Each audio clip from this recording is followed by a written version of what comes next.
தேவ மகிமை அவனுக்காக வெளிப்படுறதை அவன் காண்பான். இன்னைக்கு உங்கள் வாழ்க்கை என்ன? நம்ம வாழ்க்கை என்ன? ஏன் நம்முடைய பிரச்சனை ஓய மாட்டேங்குது? ஏன் நம்மளால ஜெயிக்க முடியல? பிரச்சனையை கண்டு ஓடுறோமே தவிர, ஒளிகிறோமே தவிர, அதை மேற்கொண்டு நான் ஜெயித்தேன்னு சொல்ல முடியலையே. ஏன்? அபிஷேகம் இல்லை.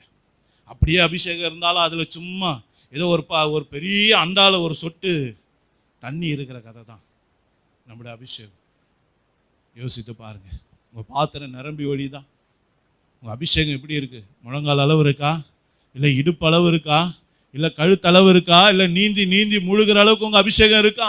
உங்கள் அபிஷேகத்தின் அளவை பொறுத்து தான் உங்கள் பரிசுத்த வாழ்க்கையின் அளவு இருக்கும், உங்கள் அற்புத வாழ்க்கையின் அளவு இருக்கும். யோசித்து பாருங்க. இன்னைக்கு அபிஷேகம் இல்லாத பிள்ளைங்க அபிஷேகத்தை வளர்த்து கொள்ளுங்க. பரிசுத்த ஆவியின் அபிஷேகம் நமக்கு கொடுக்கப்பட்ட ஒரு பெரிய அனுக்கிரகம். அந்த அபிஷேகத்துக்குள்ளதான் உங்களுக்கு உண்டான ஆசீர்வாதம் இருக்கு, உங்களுக்கு உண்டான நன்மை இருக்கு. அதை முண்டு எடுங்க. எப்படி கிணத்துல வாளியை விட்டு அவங்க தண்ணியை எடுத்துக்கொள்றாங்களோ அது போல அபிஷேகன்றது உங்களுக்கு ஊற்று கிணறு, ஊற்று தண்ணீர். அதுக்குள்ள உங்க பாத்திரத்தை விட்டு விட்டு நிரப்பி கொள்ளுங்க. நீங்க எந்த அளவுக்கு முண்டு எடுக்கிறீங்களோ இன்னும் அபிஷேகம் உங்களுக்குள்ள பெருகிக்கிட்டே இருக்கும். நீங்க எடுக்க எடுக்க அல்லாத குறையாத அமுதம் அது.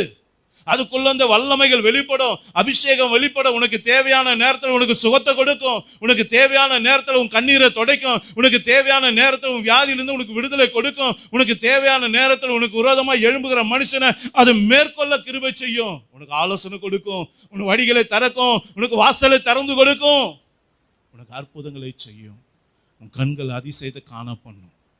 அப்போ இன்னைக்கு அருமையான தேவனுடைய பிள்ளைகளே, இன்னைக்கு ஏன் ஆண்டவர் எகாசியலை எடுத்து தேவன் பயன்படுத்தினார்னா அவனுக்குள்ளே அனுக்கிரகம், கர்த்தருடைய அனுக்கிரகம் என்கிற அந்த ஒரு காரியம் இருந்தது. கர்த்தருடைய அபிஷேகம் நிறைந்தவனால தான் அனுக்கிரகத்தை பெற்றுக்கொள்ள முடியும். அல்லேலூயா. அப்போ முதலாவதாக ஏன் எகாசியலை கர்த்தர் எடுத்து பயன்படுத்தினார் என்றால், அருமையான தேவனுடைய பிள்ளைகளே, அவன் கர்த்தருடைய அனுக்கிரகம் பெற்றவனாக இருந்தான்.